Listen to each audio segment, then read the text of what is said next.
So let me start with this topic, condition for constructive interference, which is CI, and destructive interference, which is DI.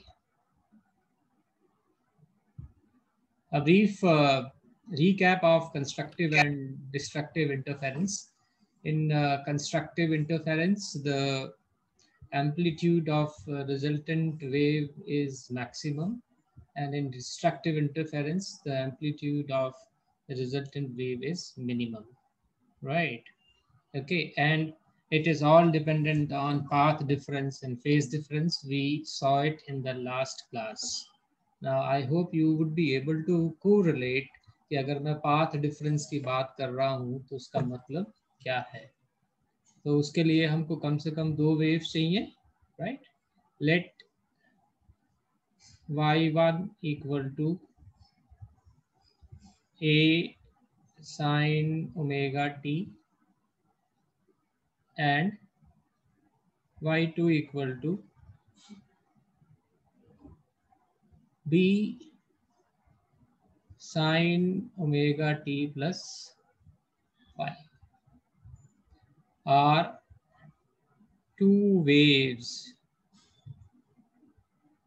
from, fill in the blanks भरना है आपको, जल्दी से बताना. From which type of source, कौन से source से light आएंगी तब इंटरफेरेंस होगा, जल्दी से बताओ. यूजिंग सुपरपोजिशन प्रिंसिपल, जल्दी से टाइप करते रहो. रिजल्टेंट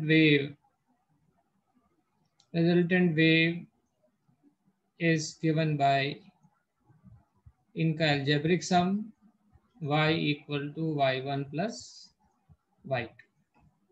तो ये y1 और ये y2 की वैल्यू हमने यहाँ रख दी इस जगह. तो हमारी क्या इक्वेशन आई, पहले इस फिल इन द ब्लैंक्स को भर ले. देखें कितने बच्चों ने जवाब दिया है. सिर्फ 3 बच्चों ने जवाब दिया हुआ है और एक बच्चे का आंसर सही है, एंड दैट इज, एक और जवाब आया. Let me take it. Yes, इसका बच्चे का जवाब भी सही है, उसने 2 बार जवाब दे दिया है. So let me right it in red colour because this is something dangerous कि कुछ बच्चों ने जवाब ही नहीं दिया.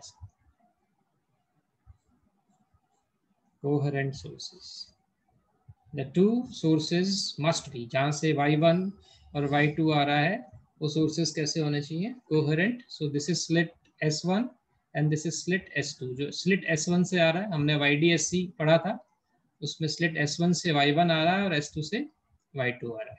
ओके, जब ये मिलेंगे तो नई वेव बनेगी. y और y प्लस y2 की वैल्यू रख दी हमने यहाँ पर. तो क्या आया मेरा, y equal to a sine omega T plus b sine omega T plus. इसको खोल दें. a sine omega T plus b sine a sine b का फॉर्मूला होता है sine omega t cos phi plus cos omega t sine phi.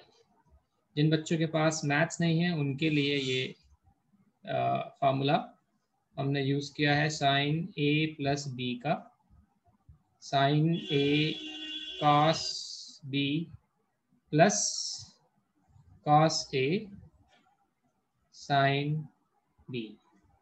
Okay, sign A cos B plus cos A. सो ये sign ए लिया, इसको B लिया, तो sign A cos B plus cos A sine B. ये वाला formula हमने use किया. इसमें एग्जामिनर को बताने की ज़रूरत नहीं है वैसे, लेकिन अगर टाइम है तो बता भी सकते हो. ओके, तो अब इसको थोड़ा सा रीअरेंज कर लें. इसमें से देखो साइन ओमेगा टी क्या आ गया आपका, कॉमन आ गया. तो क्या आया आपका, y equal to a plus B cos phi sine omega T. Plus ये आपका है b sin phi into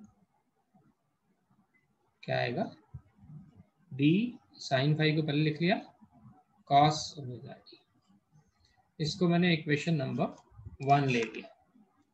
this is equation number 1, right. y equal to, इसको मैंने इसको मैंने क्या किया, इसको और इसको कुछ अजम्पशन किया। अब देखो मैं तुमको एक चीज बता देता हूँ कि ऐसा हम क्यों कर रहे हैं। यहाँ पर आ जाओ एक बार, let me change the colour. इस जगह आ जाओ आप, y1 a sin omega T और y2 b sin omega T plus 5। अब इसमें a क्या है, y1 का एम्पलीट्यूड, b क्या है, y2 का एम्पलीट्यूड, ओमेगा टी क्या है, y1 का फेज, और y2 क्या है, ओमेगा टी प्लस 5 का फेज, राइट। तो आप देखो कि इन दोनों के बीच में एक फेज डिफरेंस है। कितना है phase difference, 5। This must remain constant with time. ये चेंज नहीं होना चाहिए टाइम के साथ। तो अब जो नई वेव बनेगी, ये नई वेव बनी मेरी, ये नई वेव है, दिस इज माई नई वेव, ये नई वेव। अब मैं अगर नई वेव का एम्पलीट्यूड और फेज निकालना चाहूँ तो कैसे निकालूंगा। इस वेव में एक वेव ये है और एक वेव ये है, तो इसको मुझे क्या करना पड़ेगा, एक सिंगल ट्रिग्नोमेट्रिक फंक्शन में रिड्यूस करना पड़ेगा। सिंगल ट्रिग्नोमेट्रिक फंक्शन में इसको मुझे रिड्यूस करना पड़ेगा। तो उसके लिए मैंने कुछ अजम्पशन लिए कि let a plus B cos phi is equal to r cos theta and b sin phi is equal to r sin theta। Okay, अभी पता लग जाएगा ये r और थीटा क्या है। याद करने के लिए आपको बता रहा हूं कि cos के साथ cos लेना और साइन के साथ साइन लेना, याद करने के लिए सिर्फ, है ना। वैसे कोई आसमान नहीं टूटेगा अगर आप यहाँ पर साइन ले लेते हो और यहाँ पर कॉस ले लेते हो, इससे कोई फर्क नहीं पड़ेगा हमारे फाइनल आंसर पे, जो हमारा फाइनल आंसर आने वाला है। क्योंकि हमारा अल्टीमेट पर्पस जो है, अल्टीमेट पर्पस है इस पूरे लंबे फंक्शन को एक सिंगल ट्रिग्नोमेट्रिक फंक्शन में रिड्यूस करना। सो वो हम इसको साइन और इसको कॉस लेकर भी कर सकते हैं। ओके, अब यहाँ पर मैंने रख दिया r cos थीटा और यहाँ रख दिया मैंने r sin थीटा। तो हमको क्या मिला देखें, y इक्वल टू क्या मिला, r यहाँ था cos theta sin omega t था ये आपका पहले ही, plus r sin theta cos omega t आपका पहले था ही। मैंने इसको रीअरेंज करके ऐसे लिख लिया, r common sin omega T cos theta plus cos omega T sin theta. ये हमने इसको रीअरेंज करके लिख लिया ऐसे। फिर आ गया हमारा वो क्या आ गया, देखो अब मैं किसी बच्चे से पूछूंगा जिसके पास मैथ्स नहीं है, वो जवाब दे दे। ये क्या है, sin a cos b plus cos a sin b। दिखाई दे रहा है ना आपको, ये a है, ये b है, ये a है, ये b है, और ये क्या होता है, ये वाला ब्लू वाला क्या होता है, sin a प्लस b होता है। तो आपका ये येलो वाला क्या बन जाएगा, यहाँ से अगर मैं इसको रिड्यूस करना चाहूँ तो ये क्या हो जाएगा आपका, ये हो जाएगा आपका y equal to r sine a, ये a है, ओमेगा टी प्लस ये b है थीटा, राइट। ये आ गया मेरा क्या, ये मेरा क्या है, रिजल्टेंट वेव। ये है हमारा रिजल्टेंट वेव। अब अगर मैं आपसे पूछूं कि इस रिजल्टेंट वेव का एम्पलीट्यूड कितना है, जल्दी से बताओ चैट बॉक्स में कितना है, और इसका फेज कितना है, जल्दी से बताओ कि इस रिजल्टेंट वेव का एम्पलीट्यूड कितना नजर आ रहा है आपको। बहुत जरूरी है मुझे ये जानना कि आप लोग इस इक्वेशन को देखकर इसका एम्पलीट्यूड और फेज के बारे में बता सकते हैं कि नहीं बता सकते हैं। और बता दिया है सार्थक ने, विशेष ने, हर्ष ने भी बता दिया है, आदित्य जैन ने बता दिया है। राइट, देखो ये जो है ये हमारा फेस है, सॉरी ये हमारा एम्पलीट्यूड है आर, और ये हमारा पूरा फेस है ओमेगा टी प्लस थीटा। अब देखा जाए तो इसमें से हमको पता क्या, हमको तो कुछ भी नहीं पता, आर हमको नहीं पता, हमको थीटा नहीं पता। तो हम क्या करते हैं कि हम आर की वैल्यू निकालते हैं। आर की वैल्यू हमको पता क्या क्या है, हमको पता तो ये है ना, ए पता है, बी पता है और फाई पता है, ये हमको तीन चीजें पता है। आर नहीं पता, ये आर हमको नहीं पता। तो इस आर को निकालने के लिए इस इक्वेशन को मैंने नाम दिया 2, इस इक्वेशन को नाम दिया मैंने 3, और इन 2 और 3 को स्क्वायर करके ऐड किया, इसको स्क्वायर किया प्लस इसको स्क्वायर किया इक्वल टू इसको स्क्वायर किया प्लस इसको स्क्वायर किया। देखो क्या आया, squaring and adding, squaring and adding 2 and 3, मतलब 2 का स्क्वायर किया प्लस 3 का स्क्वायर किया। तो 2 का स्क्वायर किया तो कितना आया, a plus B cos phi का square plus b sine phi का square equal to are square common cos square theta sine square theta. इसको थोड़ा सा और एक्सपेंड करें, a square plus b square plus 2ab cos phi plus b square sine square phi equal to are square. यहाँ से b square, अच्छा यहाँ पे b square cos square phi भी आएगा, a square plus b square cos phi. यहाँ से देखो ये बी स्क्वायर कॉमन आया, तो क्या बचा, cos square phi plus sine square phi plus 2ab cos phi equal to are square. इसकी वैल्यू कितनी होती है इसकी, ये होता है आपका 1। तो आपका आर की वैल्यू कितनी आ गई, a square plus b square plus 2ab cos phi. अब हम जो भी चीज करते हैं उसकी वजह हमको पता होनी चाहिए। वजह क्या है, वजह यह है कि टॉपिक क्या कहता है, condition for C I and condition for D I. हम कैसे पता करते हैं कि कोई इंटरफेरेंस कंस्ट्रक्टिव है या डिस्ट्रक्टिव है। एक तरीका तो है कि क्रेस्ट क्रेस्ट पे गिरे, ट्रफ ट्रफ पे गिरे, या एक क्रेस्ट ट्रफ पे गिरे एंड वाइस वर्सा। लेकिन यहाँ पर तो हम देख के, हमारे पास तो वेव फॉर्म है ही नहीं, हम नहीं बता सकते। तो कंस्ट्रक्टिव इंटरफेरेंस में हमको क्या होता है कि हमारा जो एम्पलीट्यूड होता है वो क्या होता है, मैक्सिमम, और डिस्ट्रक्टिव में हमारा एम्पलीट्यूड कितना होता है, मिनिमम। इसीलिए हमने क्या किया, 2 वेव ली, 2 वेव लेने के बाद हमने इसको एक सिंगल ट्रिग्नोमेट्रिक फंक्शन में रिड्यूस किया, सिंगल ट्रिग्नोमेट्रिक फंक्शन में रिड्यूस किया तो ये आर आया। इस आर की वैल्यू हमने निकाली। अब इस आर की वैल्यू से हम पता कर सकते हैं कि कंस्ट्रक्टिव इंटरफेरेंस और डिस्ट्रक्टिव इंटरफेरेंस की कंडीशन क्या होगी। तो ए आपका क्या है, कांस्टेंट, बी आपका क्या है, कांस्टेंट। अब ये आपका फाई डिसाइड करेगा कि आपका आर मैक्सिमम होगा या मिनिमम होगा। तो मैंने क्या किया, मैंने लिखा फॉर सी आई का मतलब है कंस्ट्रक्टिव इंटरफेरेंस। आर आपका क्या होना चाहिए, मैक्सिमम। और आर आपका मैक्सिमम कब होगा, जब आपका cos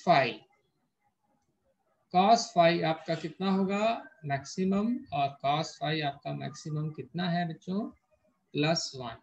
तो आपका फाई की वैल्यू कितनी आएगी, 0, 2 पाई, 4 पाई, 6 पाई एंड सो ऑन। ओके, अगर आपको ये याद नहीं है तो ऐसे याद रखो, ये तरीका है याद करने का। ये कॉस का ग्राफ है, ये कॉस का ग्राफ है। ये सारी वैल्यूज जो है, ये सारी वैल्यूज जो हैं ये +1 है। ओके, ये 0 पे होता है, एक साइकिल पूरा हुआ, ये 2 पाई पे हुआ, ये कितने पे हुआ, 4 पाई पे हुआ, ये कितने पे हुआ, 6 पाई हुआ। ये चीज़ें आपको पता होनी चाहिए। तो इसको मैं जनरलाइज कर दूं, कितना, 0, 2, 4, 2, 4, 6, ये सब क्या है, इवन है। तो can I right it like this, 2n पाई। ठीक है, where n is equal to 0, 1, 2 and so on. तो किसी चीज को अगर आप 2 से मल्टीप्लाई कर दो तो वो क्या बन जाता है, E1। और अगर मैं ये बोलूं कि अगर फेज डिफरेंस, ये क्या है, phase difference, let me take you back to the phi. What is phi? Phi is the phase difference between y1 and y2। So अगर अगर phase difference even multiple of pi होगा या 0 होगा, तो आप कह सकते हो कि उस जगह का जो इंटरफेरेंस है वो क्या होगा, कंस्ट्रक्टिव इंटरफेरेंस होगा। So this is condition in terms of, हमने जो निकाली थी वो ये नहीं थी, याद हो तो आपको, condition in terms of phase difference. Phase difference हमको एक फॉर्मूला अगर 11th क्लास का याद हो किसी को, relation between phase difference and path difference, phase difference and path difference, किसी को याद है? if someone remember, चलो लिखना मुश्किल है, मैं बता देता हूं। ये वाला पाथ कितना बच्चों, ये है एक वेवलेंथ लैम्डा, ओके, और ये कितना होता है 2 पाई, राइट। तो लैम्डा पाथ डिफरेंस पर फेज डिफरेंस कितना, 2 पाई। इफ पाथ डिफरेंस, इसको बोल रहा हूं lambda, if path difference is lambda, phase difference is 2 pi. If path difference is 1, phase difference is 2 pi by lambda. If path difference is delta, then phase difference is 2 pi into delta. Okay, तो condition ये आ गया, phase difference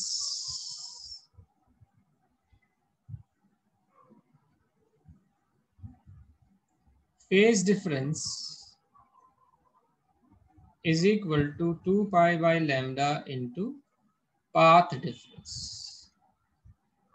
ठीक है, this should not be the part of derivation, ये सिर्फ तुमको समझाने के लिए है, ये भी तुमको समझाने के लिए है, डेरिवेशन यहाँ चल रहा है। तो फेज डिफरेंस कितना है बच्चों हमारा, पाई, 2 पाई बाई लेमडा, और पाथ डिफरेंस मैंने किससे रिप्रेजेंट किया है, डेल्टा से, तो ये आ गया डेल्टा। इस फाई की ये वाली वैल्यू, ये वाली वैल्यू यहाँ रखो। सो देखो क्या आया, 2n pi equal to 2 pi by lambda into delta. ये 2 पाई कैंसिल हो गया, डेल्टा कितना आ गया, n lambda. And I am sure कि आपको ये पिछली क्लास का याद होगा कि हमने ये निकाला था। If the path difference is 0 और integral multiple of lambda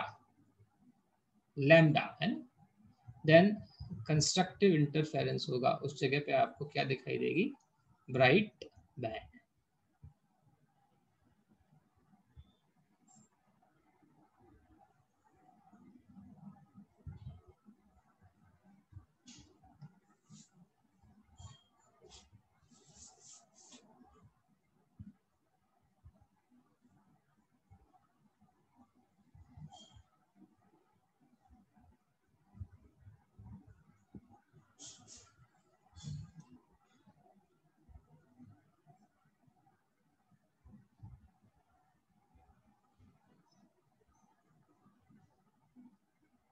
Just a few second pause.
All right.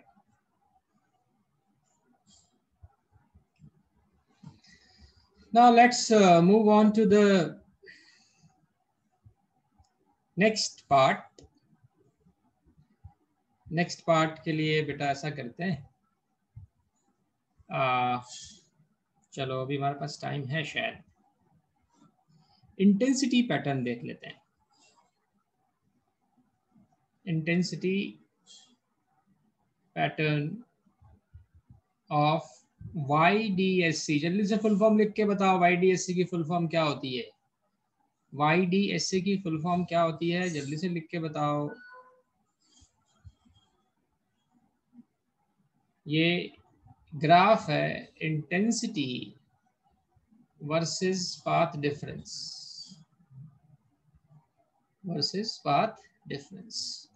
so you get a graph like this. Good, I'm getting response. Okay, going to the previous slide. YDSC, Sarthak, Aditi, Vishesh, Aditi, Diksha. Right.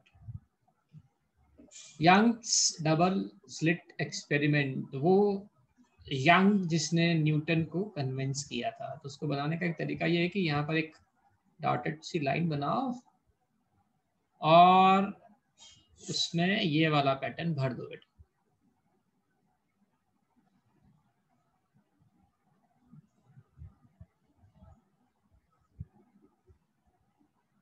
ये वाला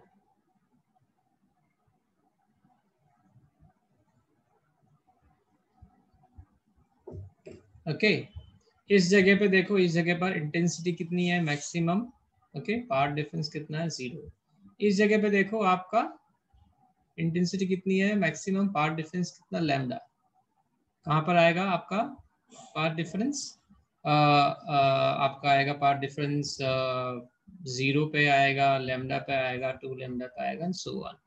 यहाँ पर देखो, यहाँ पर 2 lambda, यहाँ पर देखो कितना आ रहा है, 3 लैम्डा, और यहाँ पर देखो तो कितना आ रहा है, माइनस ले लेते हैं हम, -2 लैम्डा, और यहाँ पर आ गया -3 लैम्डा, राइट। अब देखो बीच में यहाँ पर इस जगह आप देखोगे, यहाँ पर इस जगह यू विल फाइंड इंटेंसिटी कितनी है, 0 है ना। मिनिमम भी हो सकती है, हम यहाँ पर 0 दिखा रहे हैं। 0 कब होगी इंटेंसिटी, जब A और B की वैल्यू सेम होगी। तो वो पॉइंट कब आएंगे आप देख सकते हो, ये लैम्डा और 2 लैम्डा के बीच में आएगा, राइट। ये लैम्डा और 0 के बीच में आएगा, λ/2, 3 λ/2। अब इसको हम जैसे हमने ये निकाला है,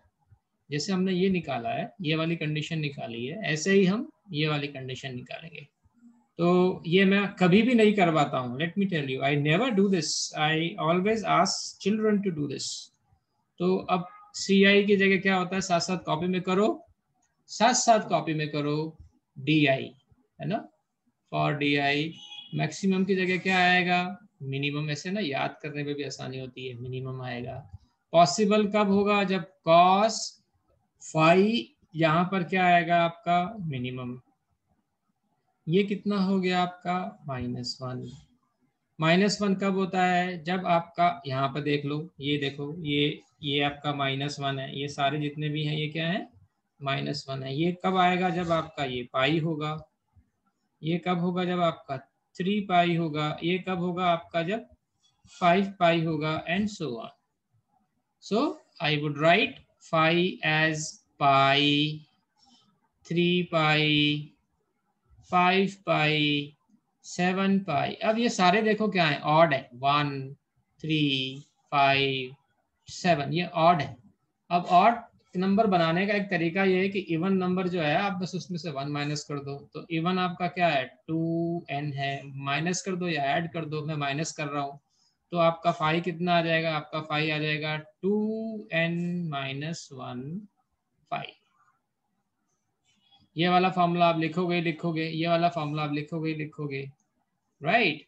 जब आप यहाँ पर ये वैल्यू डालोगे तो ये आ जाएगा आपका 2n - 1 pi equal to 2 pi by lambda delta. तो यहाँ पाई कैंसिल हुआ, तो आपका लैम्डा कितना, सॉरी डेल्टा कितना आ गया, 2n-1 लैम्डा बाई 2। तो आपका वेवलेंथ, आपका पार्ट डिफरेंस अगर लैम्डा बाई 2 है अगर n इक्वल टू 1 है, अगर 3 लैम्डा बाई 2 है अगर n इक्वल टू 2 है, 5 लैम्डा बाई 2 है अगर n इक्वल टू 3 है, तो आपका क्या होगा, डिस्ट्रक्टिव इंटरफेरेंस। तो यहाँ पर इस जगह पर पार्ट डिफरेंस कितना है, यहाँ पर कितना है, यहाँ पर कितना है, लैम्डा बाई 2 है, यहाँ पर 3 लैम्डा बाई 2 है, यहाँ 5 लैम्डा बाई 2 है, यहाँ माइनस लैम्डा बाई 2 है, यहाँ माइनस 3 लैम्डा बाई 2 है, यहाँ माइनस 5 लैम्डा बाई 2 है। यहाँ पर आपने नोटिस किया हो अगर ध्यान से, तो देखो इसको मैं बोलता हूँ सेंट्रल मैक्सिमम। क्या बोलता हूँ इसको, सेंट्रल मैक्सिमम। और याद रखना बच्चों, सेंट्रल मैक्सिमम स्क्रीन की वो जगह है जहां पर पार्ट डिफरेंस 0 होता है। ये जरूरी नहीं है कि आपका सेंट्रल मैक्सिमम स्क्रीन का सेंटर हो, स्क्रीन का ज्योमेट्रिक सेंटर हो, वो इंटरफेरेंस पैटर्न का सेंट्रल मैक्सिमम हो, ऐसा जरूरी नहीं है। सेंट्रल मैक्सिमम उस पॉइंट को बोलते हैं जहां पे पार्ट डिफरेंस कितना होता है, 0, जहां पर दोनों वेव्स S1 से और S2 से बराबर बराबर रास्ता ट्रेवल करके पहुंचती हैं। ओके, अभी मैं इस बारे में भी बात करूंगा। और ये आपका क्या है, this is your first bright band, ये भी फर्स्ट ब्राइट बैंड मानी जाएगी। This is second bright band, this is second bright band, this is third bright band, this is third bright band. Okay, ये जो सेंट्रल मैक्सिमम और first bright band मतलब इसको मैं बैंड नाम दे रहा हूँ, ये ब्राइट्स का एक और नाम होता है fringe. Fringe, this is my bright band और ब्राइट फ्रिंज। ओके, बैंड को मैंने क्या नाम दिया, फ्रिंज। तो एक दो ब्राइट बैंड के बीच में, मतलब दूसरी और पहली ब्राइट बीच की बैंड के बीच में, ये जो आपको डार्क जो रीजन दिखाई दे रहा है, this is called dark band. this region, this region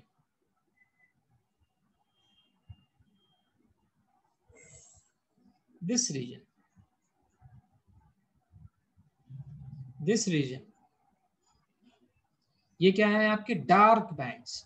तो ये आपकी डार्क बैंड्स हैं, this is your dark band, dark band. तो ये आपका पहला डार्क बैंड है, ये आपका दूसरा डार्क बैंड है, ये आपका तीसरा डार्क बैंड है। डार्क बैंड बोलो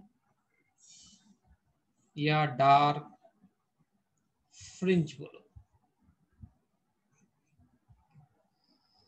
अब हम इसी के बारे में बात करेंगे कि ये डार्क बैंड और ब्राइट बैंड की जो विड्थ है, विड्थ वो कैसे निकालते हैं, width of bright band and width of dark band, जिसको हम थियोरी ऑफ इंटरफेरेंस पैटर्न के नाम से भी जानते हैं।